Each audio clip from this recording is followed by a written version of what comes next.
Hello बच्चों, welcome back to the R K science classes. मैं हूं Rohit Mehta and you are watching the YouTube channel of R K science classes.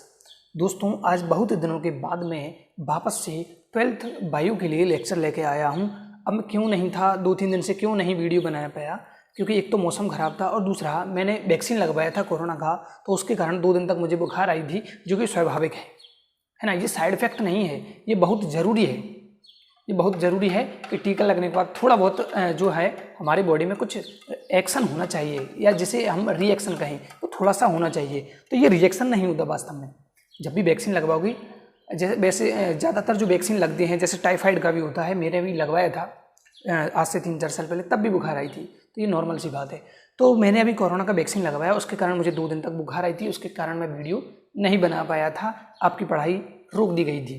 तो अब मैं थोड़ा स्वस्थ हूँ, अच्छा फील हो रहा है। हाँ, थोड़ा सा ये है कि कंधा अभी भी दर्द कर रहा है थोड़ा सा। तो चलिए, आज हम लेक्चर नंबर 13 लाए हैं। लेक्चर नंबर 13 लाए हैं और हमारा जो चैप्टर चल रहा है वो है 5th चैप्टर। हम इसमें मेंडल की वंशागति के नियमों के बारे में बात कर रहे थे, और आज हम जो पढ़ने जा रहे हैं, तो सबसे पहले हमने बात की उत्परिवर्तन की। सबसे पहले हमने बात की थी किसकी? उत्परिवर्तन की। पिछले 1-2 लेक्चर्स में हमने उत्परिवर्तन को स्टार्ट किया था कि उत्परिवर्तन क्या है, कैसे होता है, कहाँ होता है। फिर हमने बात की उत्परिवर्तन के प्रकारों की। तो उत्परिवर्तन 2 प्रकार के होते हैं, जीन उत्परिवर्तन और गुणसूत्रीय उत्परिवर्तन। और जीन उत्परिवर्तन को, जीन म्यूटेशन को हम पिछले लेक्चर में कंप्लीट कर चुके हैं कि जीन उत्परिवर्तन क्या है, कितने प्रकार का होता है, इस सब के बारे में हम बात कर चुके हैं। आज हम स्टार्ट करेंगे उत्परिवर्तन में उत्परिवर्तन का दूसरा प्रकार, जिसे कहते हैं हम गुणसूत्रीय उत्परिवर्तन। तो दूसरे प्रकार की बात करेंगे हम, गुणसूत्रीय उत्परिवर्तन। गुणसूत्र को अंग्रेजी में क्रोमोसोम कहा जाता है और उत्परिवर्तन को म्यूटेशन कहा जाता है।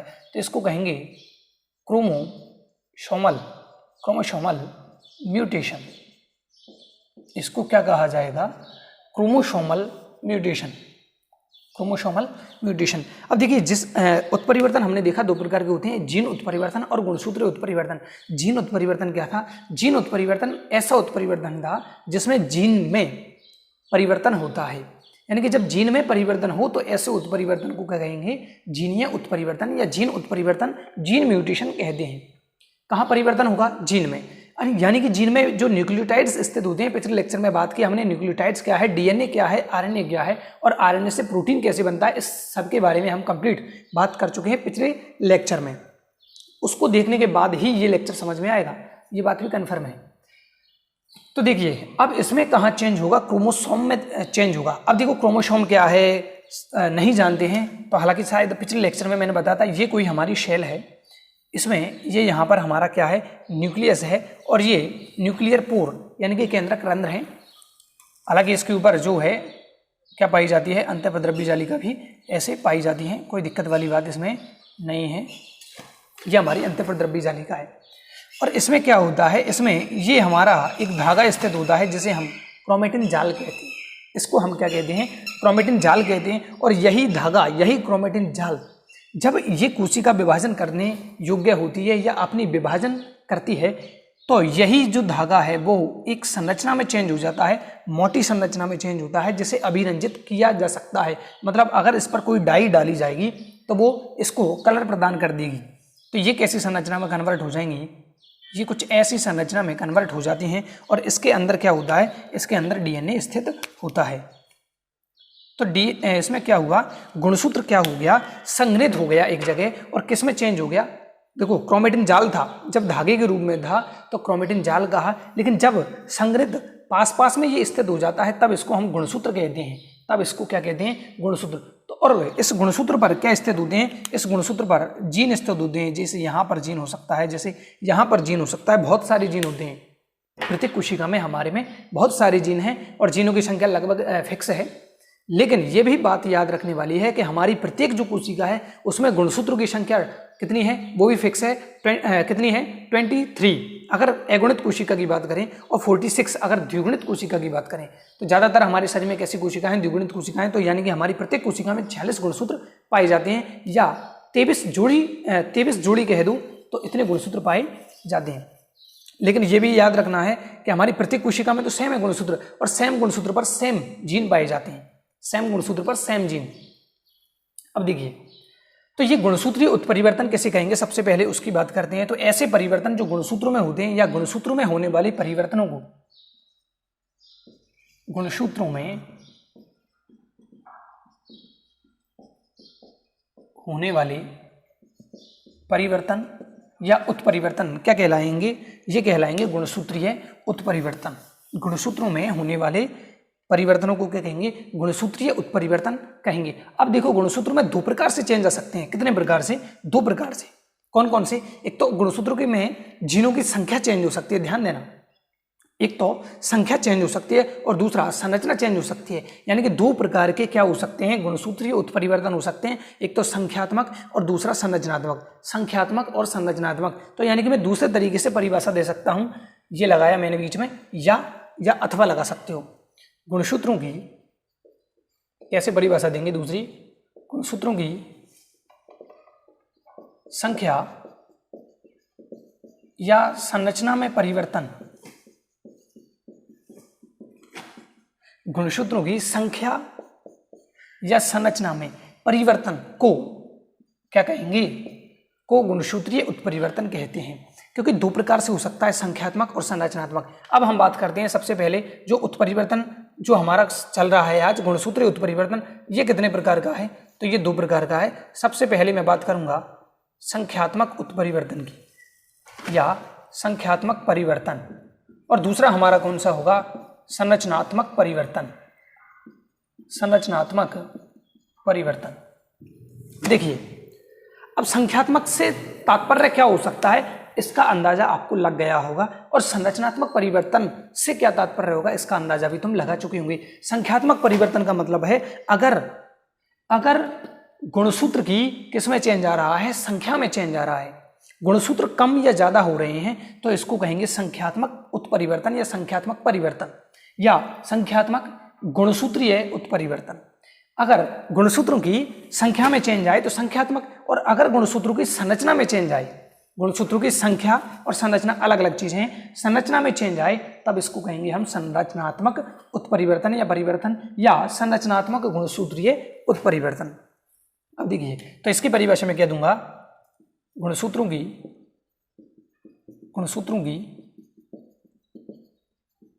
संख्या में परिवर्तन, और इसकी डेफिनेशन क्या देंगे हम, इसमें देंगे गुणसूत्रों की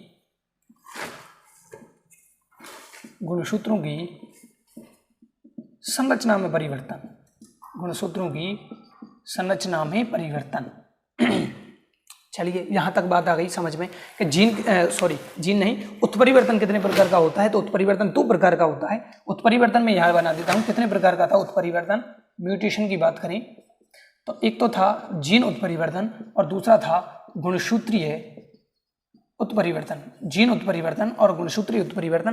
तो जीन उत्परिवर्तन के बारे में हम पढ़ चुके हैं, आज हम पढ़ रहे हैं गुणसूत्रीय उत्परिवर्तन। ये दो प्रकार का हो सकता है गुणसूत्रीय परिवर्तन, क्या, संख्यात्मक और संरचनात्मक। संख्यात्मक और संरचनात्मक। संख्यात्मक कैसे कहेंगे, गुणसूत्रों की संख्या में अगर परिवर्तन आता है तो इसको कहेंगे संख्यात्मक उत्परिवर्तन, और अगर गुणसूत्रों की संरचना में चेंज आता है तो इसको कहेंगे संरचनात्मक उत्परिवर्तन। अब सबसे पहले हम बात करें संख्यात्मक उत्परिवर्तन की, तो संख्यात्मक उत्परिवर्तन भी दो प्रकार का होता है।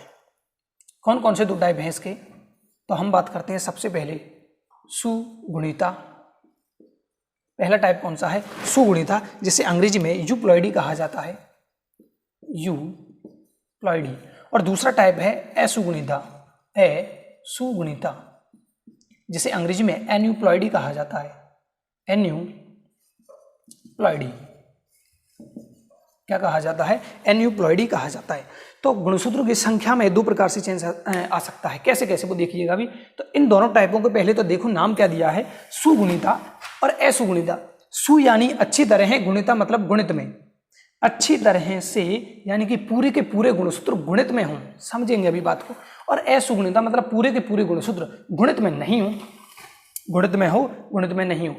अब देखिए इनके मतलब क्या है, यूप्लॉइडी एंड एन्यूप्लॉइडी। अब देखो यहां पर एक चीज और समझने वाली है कि जैसे हमारी प्रत्येक कोशिका में कितने गुणसूत्र होते हैं, अभी देखो समझना इसको, तब इसके बारे में समझ में आएगी बात। हमारी प्रत्येक कोशिका में 46 गुणसूत्र होते हैं, और अगर बात करें n = 23, n = 23। अब देखिए ये हमारी प्रत्येक कोशिका में क्या है, गुणसूत्रों की संख्या है। अगर द्विगुणित कोशिका है तो 46 होंगे और अगर अगुणित कोशिका है तो 23 होंगे। इतना क्या है, क्लियर। अब देखो ये जो 23 जोड़ी गुणसूत्र हैं या जो हमारे 46 गुणसूत्र हैं, ये देखो कितने, जैसे ये कोई गुणसूत्र है, मान लो ये एक गुणसूत्र है, तो ये मान लो दूसरा गुणसूत्र है, एक गुणसूत्र है, दूसरा गुणसूत्र है, तो इसका जोड़ीदार जो गुणसूत्र होगा, जैसे समजात गुणसूत्र कहते हैं, वो भी सेम होते हैं। यानी कि 46 में से जो 23 गुणसूत्र हैं वो अलग हैं और अगले जो 23 हैं वो इन 23 के सेम हैं। बात आ गई होगी समझ में। यानी कि हमारे जो कोशिका है उसमें 23 प्रकार के क्या है, गुणसूत्र हैं, जो जोड़े में पाए जाते हैं। किस में पाए जाते हैं, जोड़े में। और जोड़े के दोनों गुणसूत्र एक जैसे होते हैं। जोड़े के दोनों गुणसूत्र क्या होते हैं, एक जैसे होते हैं, जिन्हें समजात गुणसूत्र कहते हैं। अब देखिए समजात गुणसूत्र के बारे में क्या एक बात और है कि अगर मान लो इसमें कोई ए जीन यहाँ पर है तो इसमें भी ए जीन यहीं पर होगा, ए जीन सेम जगह पर होगा। और इस स्थान को लोकस भी कहा जाता है, इसको लोकस या लोकाई भी कहा जाता है। किसी गुणसूत्र की लोकाई किसे कहेंगे, कि किसी गुणसूत्र पर, सॉरी गुणसूत्र की नहीं, किसी गुणसूत्र पर जीन की लोकाई क्या होगी। तो जीन की लोकाई का मतलब क्या है, लोकाई यानी लोकस, वो कहाँ स्थित है, किसी गुणसूत्र पर जीन कहाँ स्थित है उसे हम लोकस या लोकाई कहते हैं। तो प्रत्येक जो समजात गुणसूत्र होगा उसकी विशेषता क्या होगी कि इन पर जो जीन होंगे वो एक ही जगह पर होते हैं। यानी कि इस पर अगर यहाँ है तो इस पर भी यहीं होगा। इसी प्रकार अगर मान लो बी जीन यहाँ है तो इसमें भी यहाँ पर होगा। ये बात याद रखनी है हमें एक तो। अब देखिए यहाँ पर थोड़ी जगह नहीं है तो मैं ऊपर वाली चीज को साफ कर देता हूँ। क्या कहूँगा आगे देखिए ध्यान से।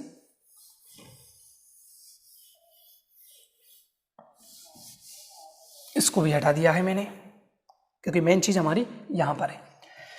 देखिए हमारे पास 23 जोड़ी गुणसूत्र हैं कि कितने हैं हमारे पास, 23 जोड़ी गुणसूत्र हैं।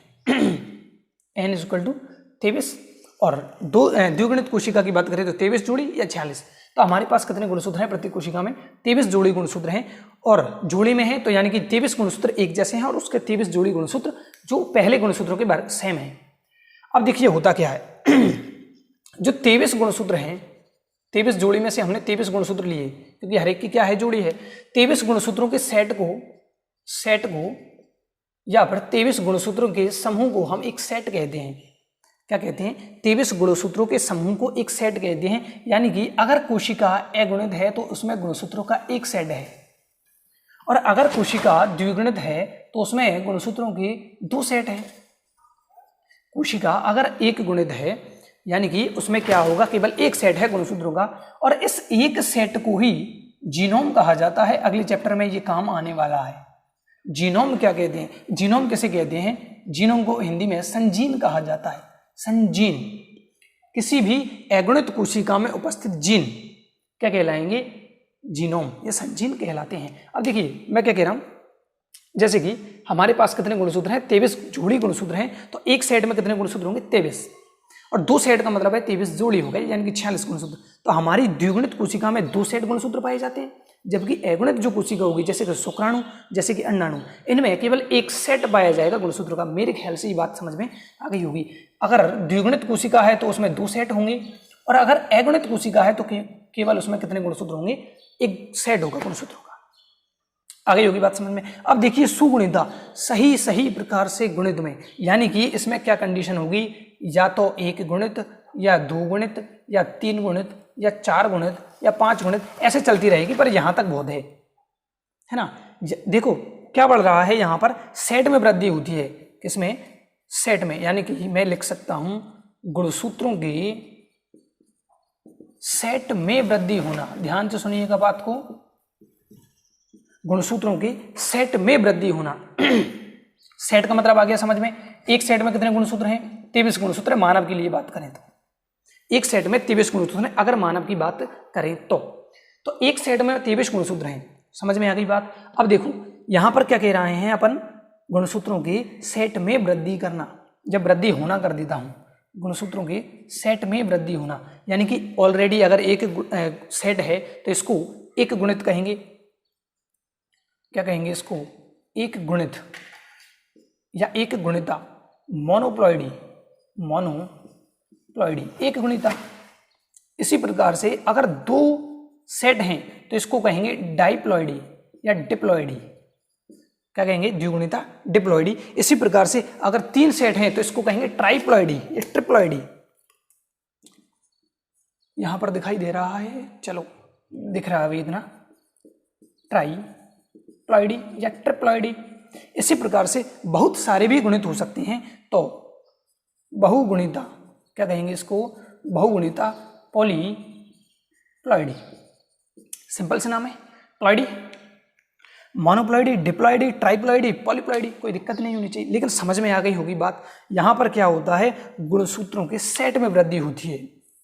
गुणसूत्रों के सेट में वृद्धि होती है। सेट में वृद्धि होने का मतलब है कि अगर किसी, देखो अब अगुणित है तो इसमें 23 गुणसूत्र होंगे। कितने गुणसूत्र होंगे? मानव के लिए बात करें तो 23। द्विगुणित कोशिका है तो इसमें 46 गुणसूत्र होंगे। कितने? 46। दोगुना हो गया, 2n हो गया, क्योंकि n में कितने गुणसूत्र? n में 1 सेट, और 1 सेट इज इक्वल टू 23 गुणसूत्र। सॉरी, ये 1 सेट यहाँ है, 1 सेट का मतलब क्या है? 23 गुणसूत्र। तो 23, 2n होते ही कितना हो गया? 46। ऐसे ही 3n हो जाए तो इसको और किससे गुणा कर देंगे? 3 से, जैसे 6 9 69 हो जाएंगे। कितने हो जाएंगे? 69। इसी प्रकार से आगे क्या हो सकते हैं? 4 गुना हो सकता है, 5 गुना हो सकता है। तो देखो इनके बीच की संख्या नहीं है अभी, ये सही सही गुणित में है, तो इसको हमने कहा सुगुणिता। I hope this is clear. इसको क्या कहा? सुगुणिता कहा। समझ में आ गई होगी बात, क्योंकि सही सही से क्या है? गुणित में है। तो सुगुणिता में क्या होगा? सेट बढ़ेगा, एक गुणसूत्र नहीं बढ़ेगा, एक सेट बढ़ेगा। ध्यान रखना, एक गुणसूत्र हम यहां घटाएंगे बढ़ाएंगे, अभी यहां पर असुगुणिता में एक गुणसूत्र को यहां बढ़ाएंगे भी सही, यहां पर घटाएंगे भी सही, लेकिन एक सेट को केवल कहां? सुगुणिता में। एक सेट, अब एक सेट में कितने गुणसूत्र हो सकते हैं? जो अलग अलग प्राणी हैं उनमें अलग अलग हो सकते हैं। जैसे कि मानव के लिए बात कर लें हम सबसे पहले, तो मानव में एक सेट का मतलब है 23 गुणसूत्र। सेट का मतलब क्या है? 23 गुणसूत्र है। कितना है? 23 गुणसूत्र। इसी प्रकार ड्रोसोफिला में क्या होता है? टोटल ही कितने होते हैं? 8 गुणसूत्र होते हैं। टोटल कितने गुणसूत्र होते हैं? 8, यानी कि 2n इज इक्वल टू 8, यानी कि n इज इक्वल टू कितना हो जाएगा? 4। n इज इक्वल टू कितना हो जाएगा? गुणसूत्र 4। ड्रोसोफिला में, अगुणित कोशिका में 4 n। अब देखो इसमें ड्रोसोफिला में अगर मैं बात करूं, एक गुणिता में कितने आएंगे? 4। द्विगुणिता में कितने होंगे? 4 का दुगुना 8। त्रिगुणिता में कितने हो जाएंगे? 3 गुना 3n। तो बीच की संख्या बन रही है क्या? नहीं बन रही। इसका मतलब ये क्या है? गुणित में है सब। किसमें है? गुणित में या गुणा में है। जैसे 1n, 2n, 3n, 4n, 5n जो भी है, पॉलीप्लॉइडी तक चलती रहेंगी, कोई दिक्कत वाली बात इसमें नहीं है। तो यहाँ पर मेरे ख्याल से बात आ गई होगी समझ में। यहाँ पर क्या करना है? एक सेट बढ़ाना है, 2 सेट बढ़ाने हैं, 3 सेट बढ़ाने, सेट बढ़ाने, गुणसूत्र नहीं बढ़ाना, एक सिंगल नहीं। अब देखिए आगे, ये हमारी सुगुणिता हो गई, कोई दिक्कत नहीं होनी चाहिए, सेट बढ़ाओ। असुगुणिता में क्या होगा? सेट में वृद्धि नहीं होगी, या तो एक गुणसूत्र या 2 गुणसूत्र कम होंगे या फिर ज्यादा होंगे। तो कम होंगे या ज्यादा होंगे? कम या ज्यादा, तो 2 टाइप बन सकते हैं, या तो कम वाले या ज्यादा वाले। तो इसमें क्या होगा? ये अलग मार्कर यूज करते हैं। अब ये 2 प्रकार की होगी, या तो कम या ज्यादा। अब देखिए कम को हम क्या शब्द देते हैं हिंदी में? अधोगुणिता। कम का मतलब क्या होता है? अधो यानी कि नीचे, हाइपोप्लॉइडी। क्या कहेंगे इसको? हाइपोप्लॉइडी। और इसी प्रकार अधिगुणिता। अधि मतलब ऊंचा, ऊंचा होना, अधिगुणिता, अधिगुणिता, हाइपरप्लॉइडी। हाइपो मतलब नीचे यानी कि कम होना, और हाइपर मतलब उच्च, ऊपर जाना। हाइपरप्लॉइडी और हाइपोप्लॉइडी 2 प्रकार की क्या हो गई हमारे पास? एन्यूप्लॉइडी हो गई। एन्यूप्लॉइडी कितने प्रकार के? हाइपोप्लॉइडी, हाइपरप्लॉइडी। हाइपर मतलब ऊंचा, हाइपो यानी नीचे, अधो यानी नीचे, अधि यानी ऊपर। अब देखिए अधोगुणिता। अब मैं यहाँ पर जगह थोड़ी कम है, मैं यहाँ चल रहा हूँ। सबसे पहले किसकी बात कर रहे हैं हम? हाइपोप्लॉइडी की। किसकी? हाइपोप्लॉइडी, अधोगुणिता। अब ये क्या कहती है? देखो अधो मतलब नीचे, यानी कि इस प्रकार के गुणसूत्रीय उत्परिवर्तन में या गुणसूत्रीय परिवर्तन में 1 या 2 गुणसूत्र कम हो जाएंगे। 1 और मोर, 1 या अधिक गुणसूत्रों का कम होना। भाई कम होने का क्या शब्द दिया हमने? कम होने के लिए अधो यानी कि नीचे, एक या अधिक गुणसूत्रों का कम होना क्या कहलाएगा? अधोगुणिता कहलाएगा। जैसे कि 2n-1, 2n-1। अब ध्यान देना भाई, यहां पर हम क्या कह रहे थे, जैसे यहां पर कहा हमने 2n + n = 3n, n बढ़ा था। इसी प्रकार 2n + 2n = 4n, गुणा बढ़ रहा है ना, सेट बढ़ रहा है। लेकिन यहां पर क्या, एक सेट कम नहीं हुआ, एक गुणसूत्र कम हुआ है, क्योंकि सेट में मानव के लिए कितने थे? 23। तो यहां पर हम एक कम करेंगे, मतलब 22 तो रहेंगे, 22 तो रहेंगे। आ गई होगी बात समझ में? एक सेट में चेंज यहां होगा, यहां पर केवल एक गुणसूत्र में चेंज होगा। अब देखिए 2n-1, 2n कितना होता है? 46 - 1 = 45। कितना गुणसूत्र कम हुआ? कितने गुणसूत्र कम हुए? एक हुआ है, तो इसको कहेंगे हम एक न्यून सूत्रता। इसको क्या कहेंगे हम? इसको एक न्यून सूत्रता कहा जाता है, क्योंकि एक सूत्र क्या हुआ? कम। इसको अंग्रेजी में मोनोसोमी कहा जाएगा। मोनोसोमी, मोनो मतलब एक, मोनो किसके लिए यूज करते हैं हम? एक के लिए। तो मोनोसोमी मतलब है एक न्यून सूत्रता या एक सूत्र न्यूनता, ऐसे भी दे सकते हैं नाम। मोनोसोमी याद रखिए, कितना? एक कम हो गया। इसी प्रकार इसका दूसरा एग्जाम्पल लेते हैं। Example 2n - 2 = 46 - 2 = 44। ये क्या है? द्विन्यून सूत्रता। ये क्या है? द्विन्यून सूत्रता। कितने सूत्र कम हुए? कितने गुणसूत्र कम हुए? 2। कितने आदमी थे? 2 थे सरदार। तो द्विन्यून सूत्रता, इसको क्या कहेंगे हम? अब देखिए यहां पर ऐसे नहीं कि डाइसोमी, नहीं, इसके लिए एक शब्द यूज किया गया, वो क्या है? नलिसोमी। इसके लिए एक स्पेशल नाम दिया गया है। देखिए ध्यान रखना है इसका, नीट में इस पर क्वेश्चन पूछा जाता है, व्हाट इज द नलिसोमी? नलिसोमी क्या है? द्विन्यून सूत्रता। अभी मैं बताऊंगा इसको मोनोसोमी क्यों कहा, क्यों कहा मोनोसोमी, नलिसोमी इसको क्यों कहा, इसके बारे में बात करेंगे। तो फिलहाल ये बात आ गई होगी समझ में कि 2 गुणसूत्र कम हो गए, एक यहां पर कम हुआ, 2 यहां पर कम हुए। कम हुए इसलिए इनको क्या कहा? अधोगुणिता। कोई दिक्कत वाली बात नहीं है। अब मैं चल रहा हूं अधिगुणिता पर। तो हाइपर प्लॉइडी क्या है? अधिगुणिता। इसमें क्या होगा? एक या अधिक गुणसूत्रों का बढ़ जाना या उनमें वृद्धि हो जाना। गुणसूत्र इसमें क्या हो जाएंगे? ज्यादा हो जाएंगे। कैसे? इसको हटा देता हूं मैं, यहां तक हो जाएगी बात। चलिए दूसरे कलर से यूज करते हैं हम, नहीं तो मिक्स हो जाएगा। देखिए कैसे हो सकता है, या तो हमें क्या करना है? एक बढ़ाना है या ज्यादा बढ़ाना है। जैसे 2n + 1 = 46 + 1 = 47। इसी प्रकार से एग्जाम्पल नंबर 2 की बात करें, 2n + 2 = 46 + 2 = 48। हो गया। इसको क्या कहा? एक बड़ा है, वैसे कितने होते हैं? 46। एक बड़ा है तो इसको क्या कहेंगे हम? एक आधी सूत्रता। क्या कहा? एक अधिक सूत्रता, एक आधी सूत्रता, एक आधी सूत्रता। इसको क्या कहेंगे? द्विअधी सूत्रता। इसको क्या कहा? द्विअधी सूत्रता। अब इंग्लिश वर्ड, एकाधी सूत्रता को ट्राइसोमी कहा जाता है। फिर लुट गए सर, ट्राइसोमी क्यों कहा? सर एक बड़ा है, ट्राई कैसे?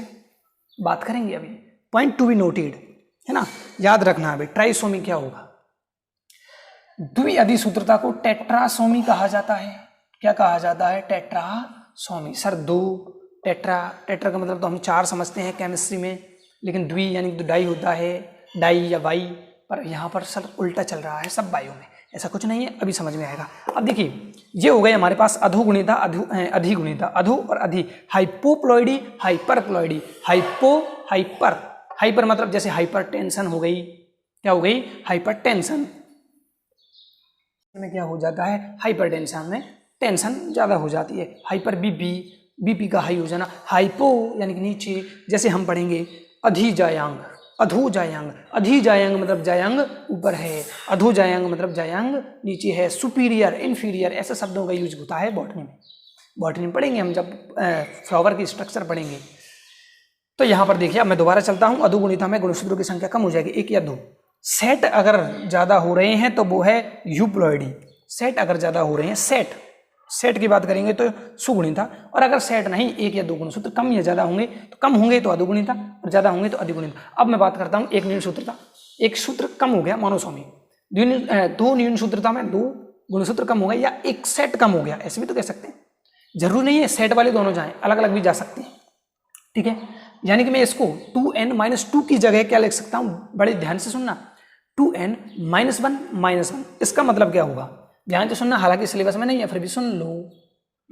क्या लिखेंगे, ये और ये दोनों अलग अलग हैं, ऐसा नहीं सर मैथ्स लगा दो 2n-2 हो गया ना सर, ऐसा नहीं होगा।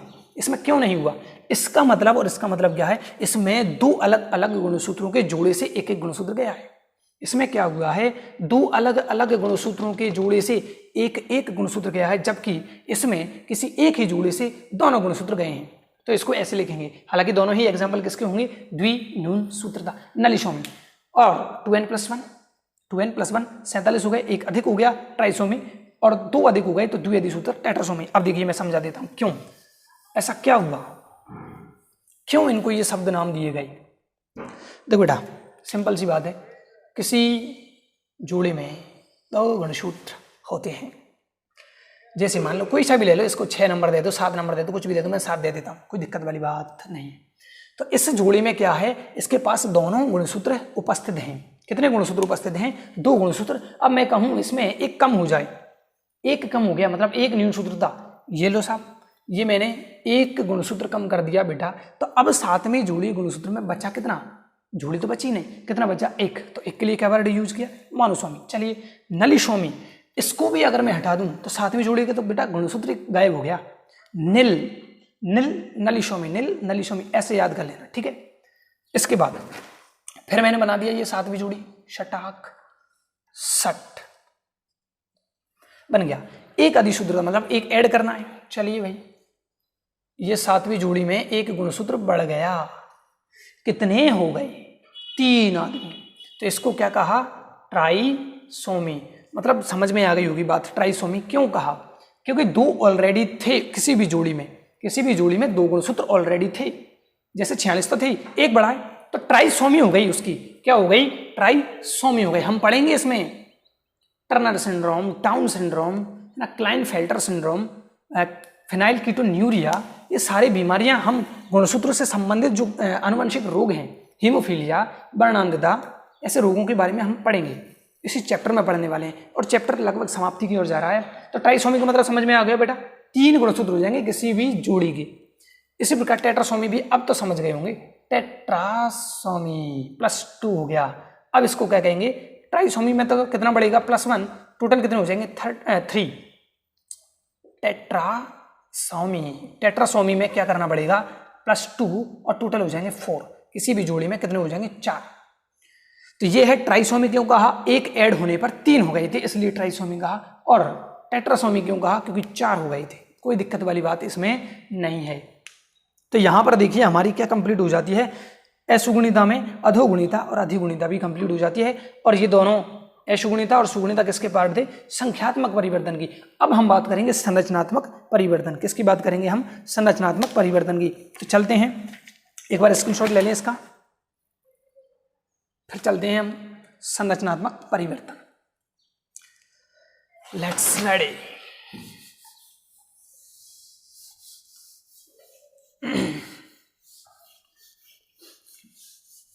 तो ये हमारा उत्परिवर्तन भी लगभग दी एंड की तरफ है।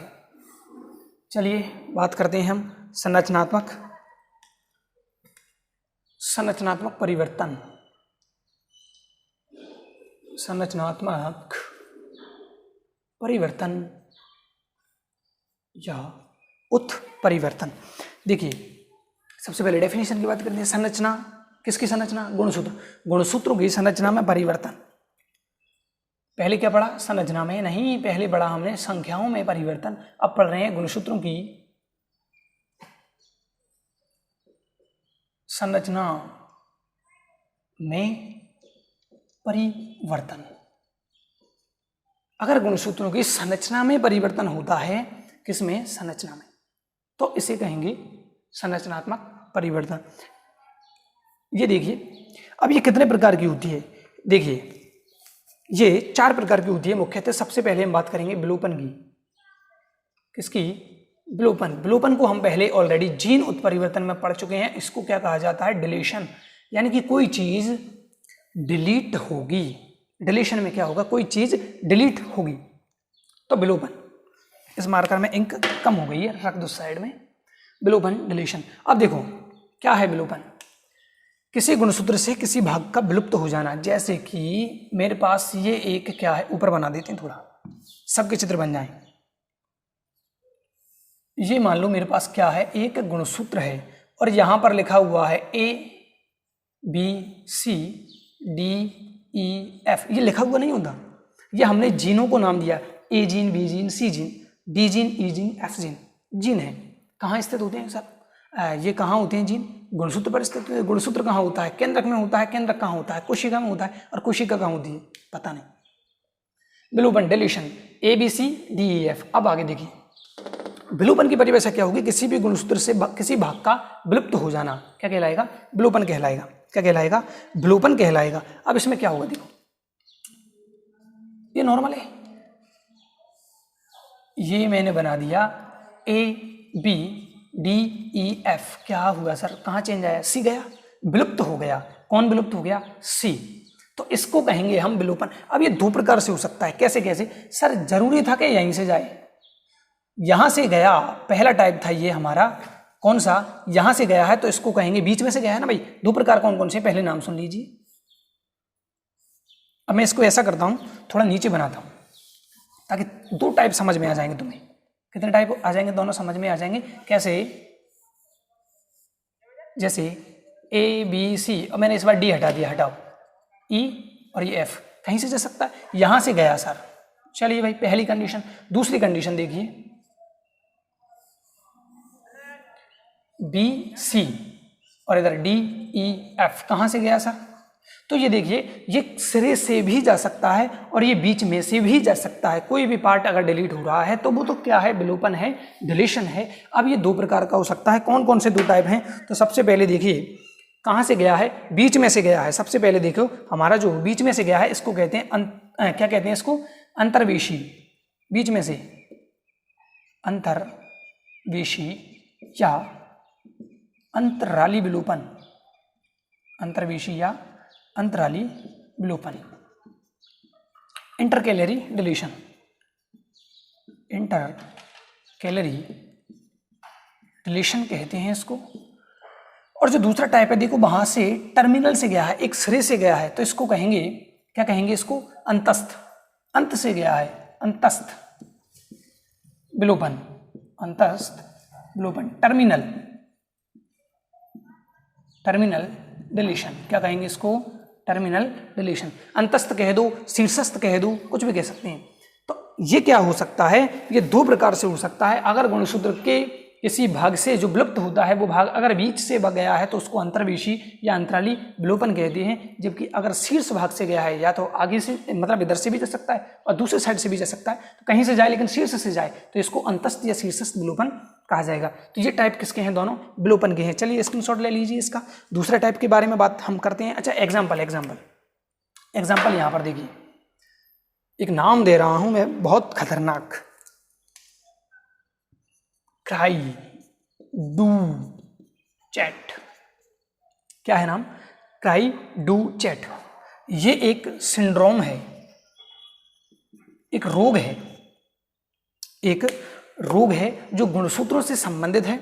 और दूसरा अनुवांशिक रोग है। कैसा रोग है, अनुवांशिक रोग है, समझना, माता पिता से आ सकता है। कैसे आएगा उसके बारे में बात करते हैं। क्राई डू चैट सिंड्रोम क्या है, क्यों होता है, तो ये जो पांचवा गुणसूत्र होता है, पांचवें गुणसूत्र की छोटी भुजा, पांचवें गुणसूत्र की छोटी भुजा के विलोपन से ये रोग उत्पन्न होता है। कौन सा रोग, क्राई डू चैट सिंड्रोम। कब होता है, पांचवें गुणसूत्र की छोटी भुजा के विलोपन से उत्पन्न होता है। पांचवें गुणसूत्र की छोटी भुजा, ये याद रखना है, पांचवा गुणसूत्र याद रखना है। पांचवें गुणसूत्र की छोटी भुजा अगर विलुप्त हो गई तो एक सिंड्रोम, एक रोग उत्पन्न हो जाएगा बच्चे में। क्या, क्राई डू चैट। सर ये क्या है, कुछ नहीं बेटा, क्राई यानी चिल्लाना और चैट मतलब कुछ नहीं होता है ना, छोड़ो। क्राई डू चैट का मतलब है जब ये बच्चा जो रोएगा तो ये रोने जैसी आवाज़ नहीं निकलेगी। नॉर्मल हम देखते हैं कैसे बच्चे रोते हैं, लेकिन इस रोग से ग्रस्त जो बच्चा होगा वो रोते टाइम बिल्ली जैसी आवाज़ निकालेगा, म्याऊं म्याऊं, ऐसी अगर आवाज निकाल रहा है तो बच्चे को कौन सा रोग है, क्राई डू चैट। जब वो रोएगा तो म्याऊं म्याऊं यानी कि बिल्ली, आवाज सबने सुनी है, बिल्ली कैसे चिल्लाती है, कैसे बोलती है, कैसे रोती है ना, तो ऐसे ही आवाज निकालेगा कौन, बच्चा।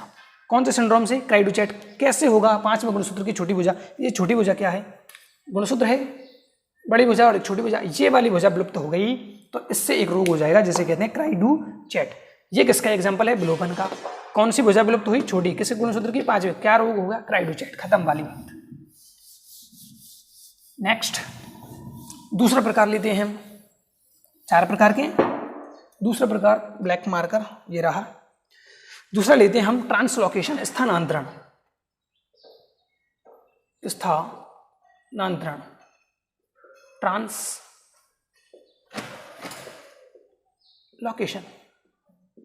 ट्रांसलोकेशन का मतलब है कि जब किसी गुणसूत्र का एक सिरे से दूसरा कोई हिस्सा टूटकर किसी दूसरे गुणसूत्र पर चला जाए। जैसे कि मेरे पास 2 मार्कर्स हैं, ये मार्कर नहीं है बेटा, ये जीन है, ये गुणसूत्र हैं, ये सॉरी जीन नहीं है, गुणसूत्र हैं। ये क्या है, गुणसूत्र हैं। चलिए अब मैं क्या कर रहा हूं, इस एक गुणसूत्र से कोई पार्ट निकाला और दूसरे पर जोड़ दिया। क्या किया, इस गुणसूत्र से कोई पार्ट निकला और दूसरे पर जुड़ गया, इसको कहेंगे हम ट्रांसलोकेशन। क्या कहेंगे, ट्रांसलोकेशन। ये पहला प्रकार का ट्रांसलोकेशन। और दूसरा प्रकार का ध्यान से देखना, इस गुणसूत्र का कोई पार्ट निकलकर इस पे चला गया, तो 2 प्रकार इसके भी बनने वाले हैं। कौन कौन से, समझ गए, 2 प्रकार के कौन कौन से समझ गए।